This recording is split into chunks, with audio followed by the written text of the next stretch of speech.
Ginagabi na talaga tayo. Good evening. Good evening dahil sa ating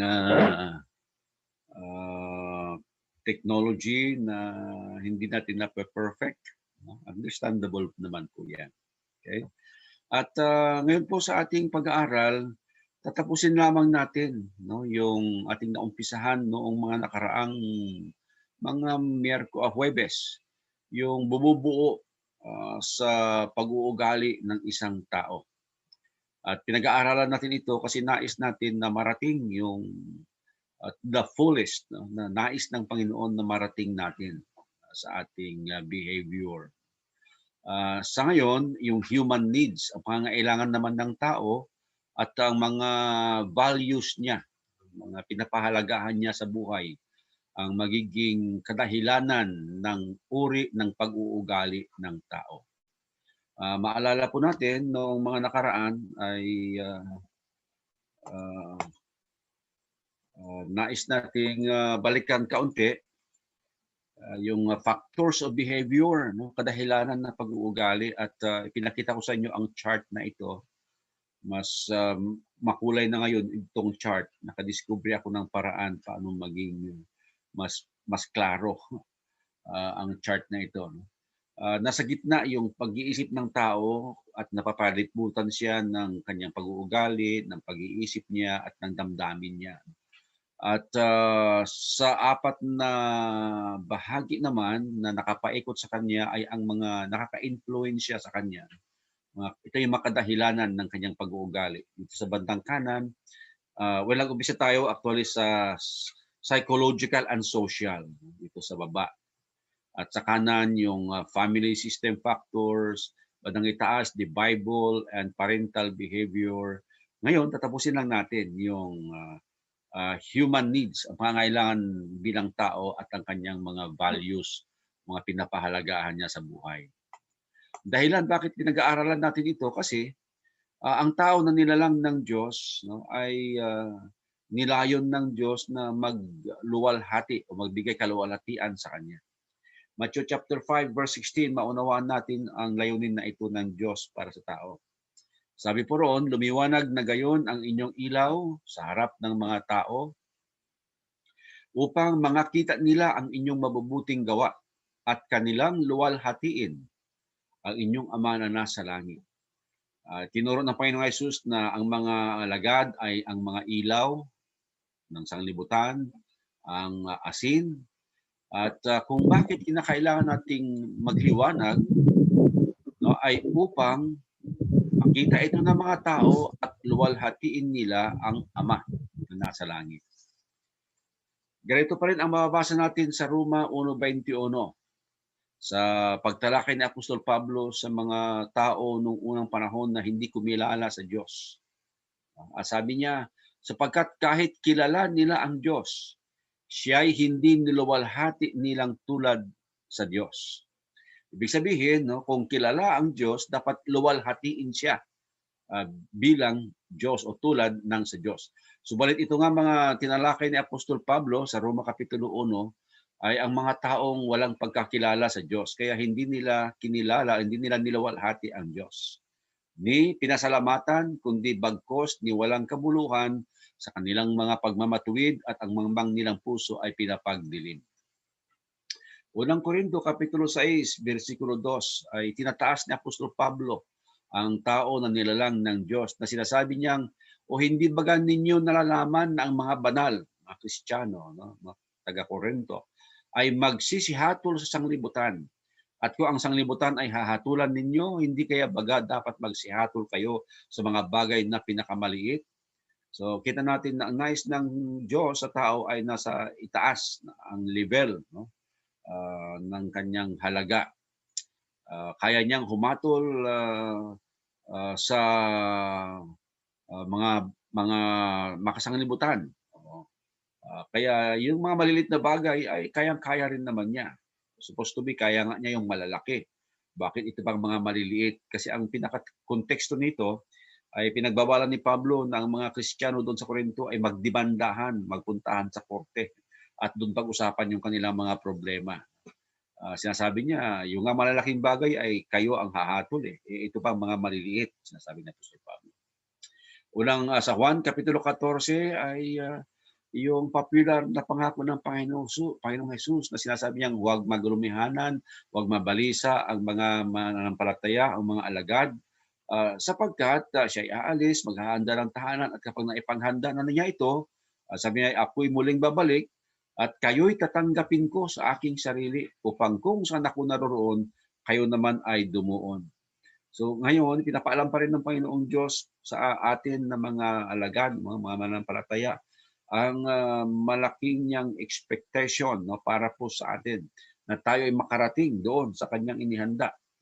At hindi yung basta-basta lang ang inaasahan niya sa atin. Unang Korinto 15:24, kung magkagayoy darating ang wakas, pagka ibibigay na niya ang kaharian sa Diyos sa makatibagay sa Ama, pagkalilipunin na niya lahat ng mga paghahari at lahat ng kapamahalaang at kapangyarihan. So tumutukoy ito sa katapusan ng panahon na ang kaharian na ating kinabibilangan ay again, no, bibigay niya sa Ama. So lahat ito ay super mataas na antas ang sinasabi niya na magiging kalagayan natin at hindi yung tinatawag na basta-basta lang o kaya mediocre.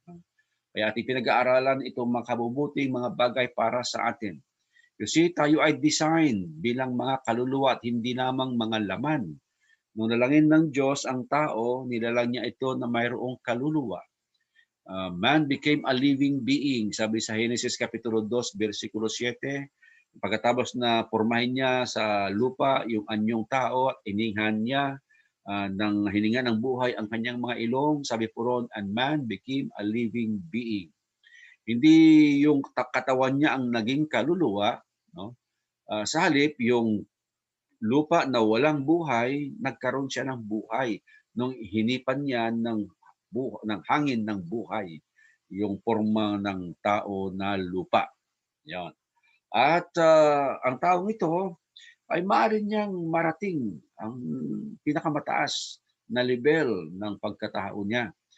Sa tulong ng Panginoon, sabi nga ni Pablo, lahat ng mga bagay ay aking magagawa doon sa nagpapalakas sa atin.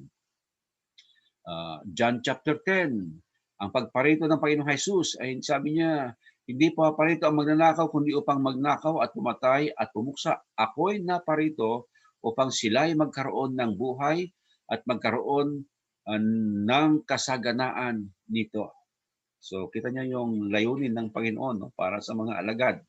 Hindi lamang sa tayo ay magkaroon ng buhay, magkaroon tayo ng kasaganaan ng buhay. So the best ang kanyang nais para sa mga Kristiyano. Kaya naman bilang tao meron tayong tinatawag na inner drive to live at our highest level, no? Physically, socially, mentally, and spiritually.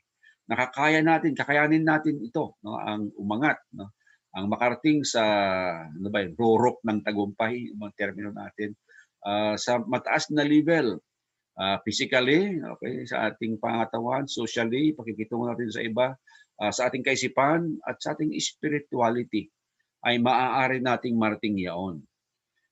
Ito ay kung ang mga primary needs natin, ang mga human needs natin ay makakamtan lamang natin. Mapapasa atin lamang yung mga kailangan natin at a certain level, tiyak makakarating tayo doon sa pinakamataas na antas ng buhay ng isang tao. So mahalaga pala na malaman natin itong mga needs natin na ito, human needs, natural na pangangailangan actually ng tao ang mga ito. At ito nga ang isa sa mga factors, ito sa bandang kaliwa natin, ay may malaking kontribusyon sa pag-uugali ng tao, human needs and values. Karagdagan noong mga tinalakay na natin na iba, social and psychological, family system, at yung the Bible and parental behavior. Karagdagan naman ito yung yung human needs. So isa ito sa mga kumukontrol din naman, no, sa pag-uugali ng tao, yung kanyang mga pangangailangan, kung ito ba'y naibibigay o hindi. At malalaman natin, ito isang challenge sa atin sa ating pakikinig sa aralin na ito, saan kaya tayo dito sa ating mga needs? Ito ba kaya mga needs na ito na tatalakay natin ay nasa atin na o wala pa? Tapos doon sa values, level ng mga values, pwede natin sukatin din ang ating sarili. No? Saan tayo roon? Okay, tingnan natin. Mayroong tatlong level of human needs. No? Tatlong level. No? The level on which a person is operating or living will influence how he will act and react to the world around him. Nung sinasabi kung saan tayo na level, 1, 2, 3, no? Ito yung magiging dahilan kung papaano tayo kikilos o kaya ay magre-react sa mundo o sa mga taong nasa ating paligid. Kung tayo nasa mababa pa, doon sa level na yon, hanggang doon lamang yung ating reaksyon. No? Pero kung nasa pinakamataas na tayo na level ng ating mga pangailangan na natupad na, magiging iba yung ating pagre-react. Oo. So ano yung mga level na yon? Ito ay nilarawan na parang hakbang, parang hagdan. Merong 1 to 8. Medyo malabo yan o hindi ka mabasa, pero dito sa ating outline ngayon ay isa-isahin natin ang step 1, 2, 3, 4, 5 hanggang 8. So, tatlong level ng pangangailangan ng mga tao. Una, yung sarili natin, level 1, living. No? Yung self-oriented needs, yung pangangailangan ng sarili. Oh. At hindi yan mali. No? Natural yan. Sa isang tao na pinanganak sa mundo, una nagsisimula siya sa pangangailangan para sa kanyang sarili. Yung kalusugan niya, yung kanyang seguridad, okay, 1 and 2. And then level 2, lumawak na ang kanyang pangangailangan. No? So, hindi na lamang sarili, mayroon na yung tayo, pangangailangan natin, the us-oriented needs and values. So mayroon tinatawag na magkakaugnay na samahan ng mga Kristiyano, na step number 3, or cohesive Christian relationship. Number 4, developmental Christian expectations, yung mga inaasahan natin sa ating kapwa Kristiyano. And then 5, yung appropriate appreciation from Christian relationship, yung mga nararapat na pagpapahalaga ng kapwa natin mga Kristiyano. Ito na yung us-oriented. And then, pagkatapos ng ako, tayo, ang level 3, yung sila. Sila, no? Others-oriented needs. So makikita naman daw ng tao yung pangangailangan ng iba sa level na ito. Step 6, 7, at saka 8. Ayan. No? So ngayon, isa-isahin po natin ang mga ito. No? Sa level 1 thing, self-oriented needs, ang pangangailangan ng ating sarili. Yung una, yung ating kalusugan. Na kapag sa kalusugan ito, siyempre kailangan natin ang mga physical na pagkain para sa ating kalusugan, ang hangin, pagkain, shelter, bahay, at good health. Kabaliktaran ito ng mga sakit at mga karamdaman.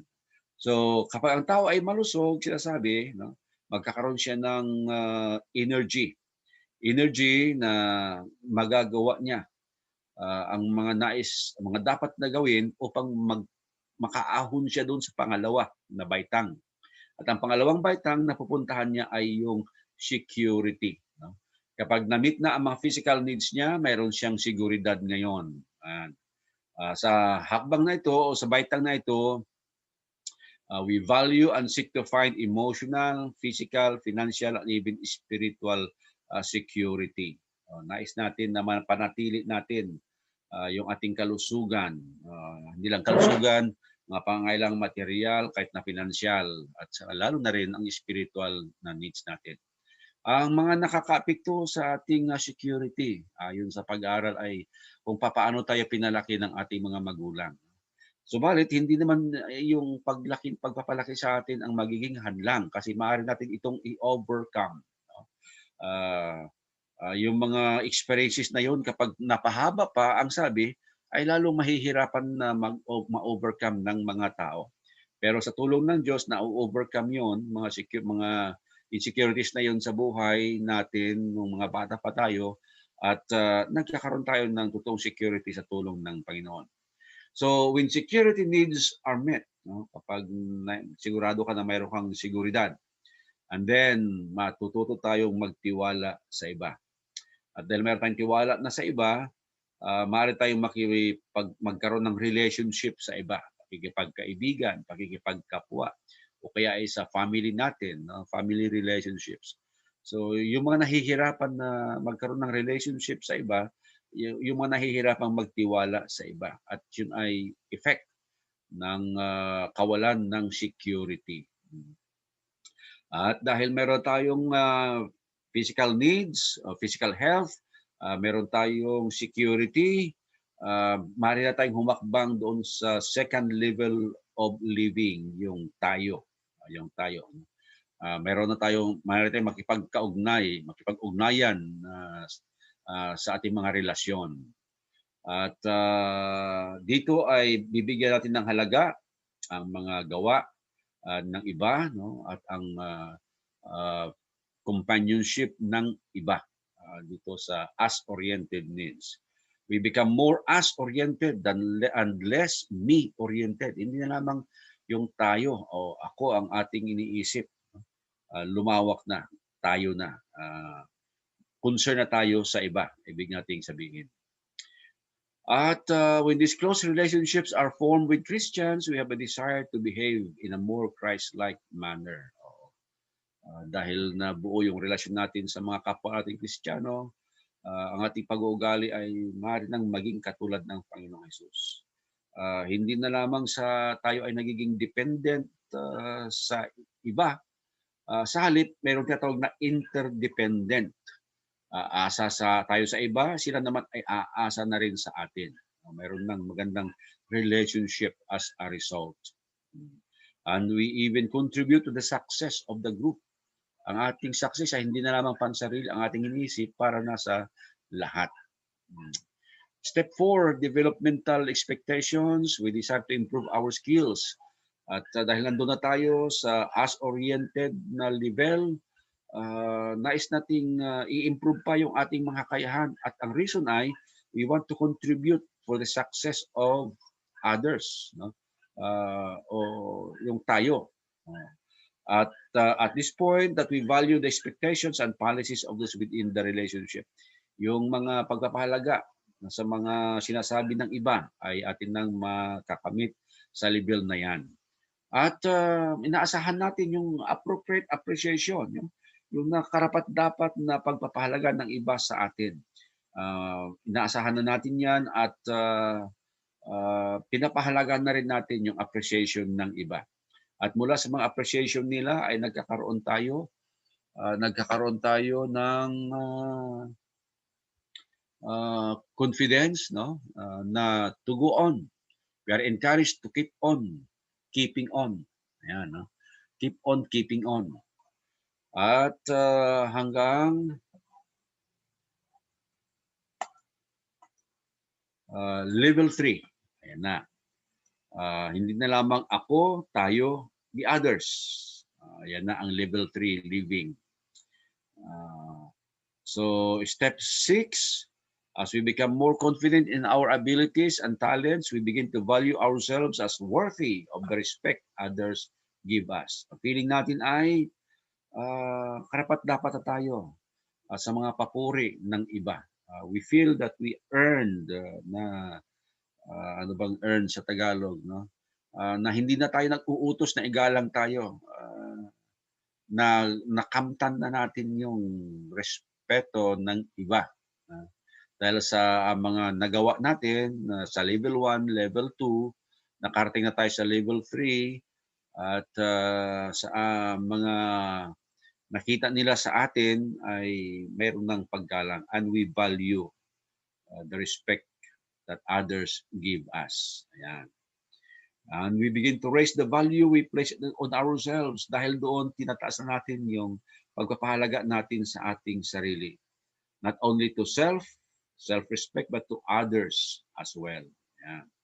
This feeling of self-esteem allows us to perceive, believe, and achieve at a higher level. So dito natin magagawa na yung kalooban ng Panginoon na we can reach to the top level. No? At dito na yung masasabi natin na I can do it attitude based on Philippians 4:13. I can do all things through Christ who strengthens me. Then katulad ni Apostle Paul na sinasabi niya, I am not ashamed of the gospel of Christ. Nandun, mararating natin yung level na yon. Okay? So ito yung mga tatlong level ng pangangailangan ng tao. Na kapag nasatisfy lahat ng mga pangangailangan na ito, ito yung perfect condition ng isang tao na mag-i-excel siya as far as his behavior is concerned. And then natin ito pa sa step 7, Christ-oriented behavior. Mag-uugali na siya na parang ang Panginoong Jesus.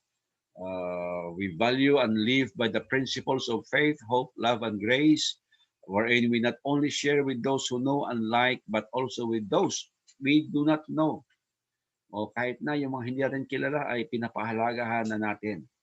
We share and even sacrifice because we have a need to do what is right.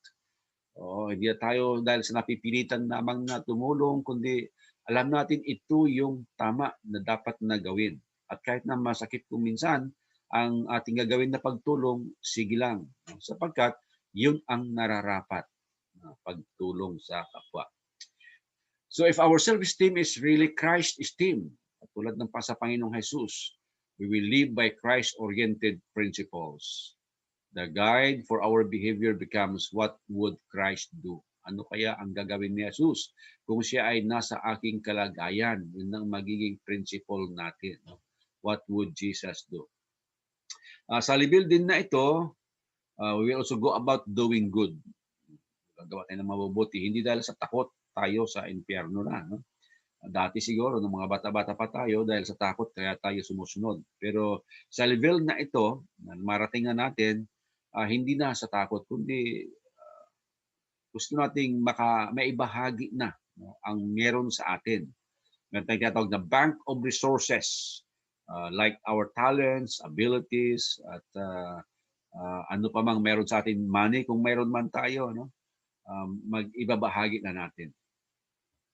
At sa step 8 ay ang Christ actualization and ego integrity, na kung saan ay naipakilala na natin ang ating sarili sa pag-uugali.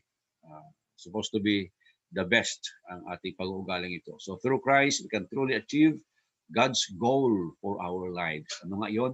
Naluwalhatiin natin siya sa ating buhay. Yun ang pinaka-goal ng Panginoon na maaaring gawin ng isang tao. Ang siya ay luwalhatiin.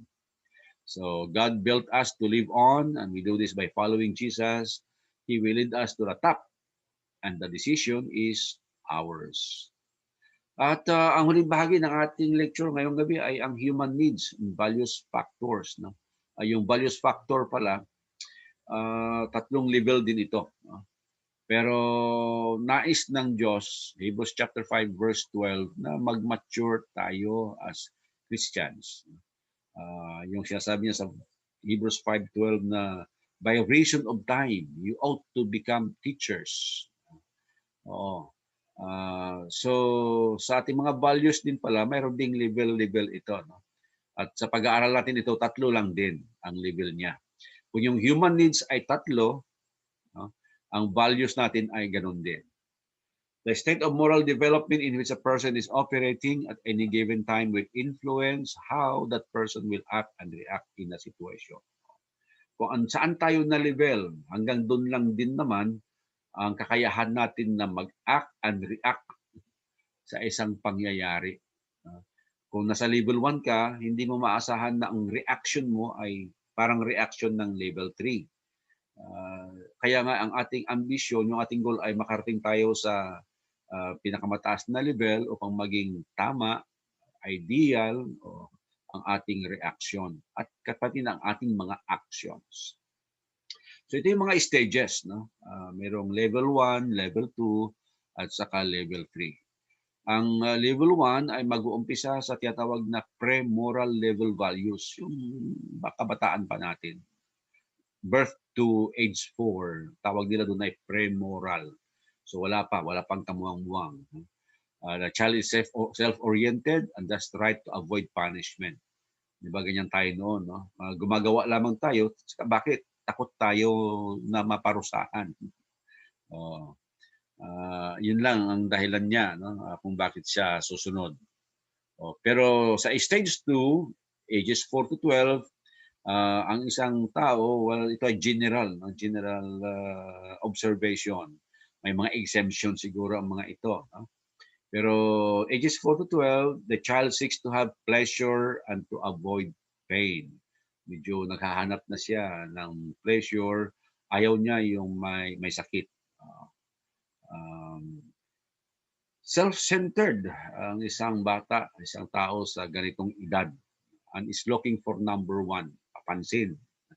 Kaya siguro marami tayong mga kalukuhan nung nasa edad tayong ganito, no? Nagpapansin tayo. Yung iba napapansin dahil sa kanilang kagalingan, sa kanilang kabutihan. Ang iba hindi. Dahil hindi sila kagalingan, hindi sila gaanong kabutihan. Kaya anong gagawin nila? Kung kabaliktaran, magluko-luko o magpasaway, no? Para mapansin lamang nila. At kung mapansin man sila dahil sa kanilang pagsaway, okay na yun sa kanila.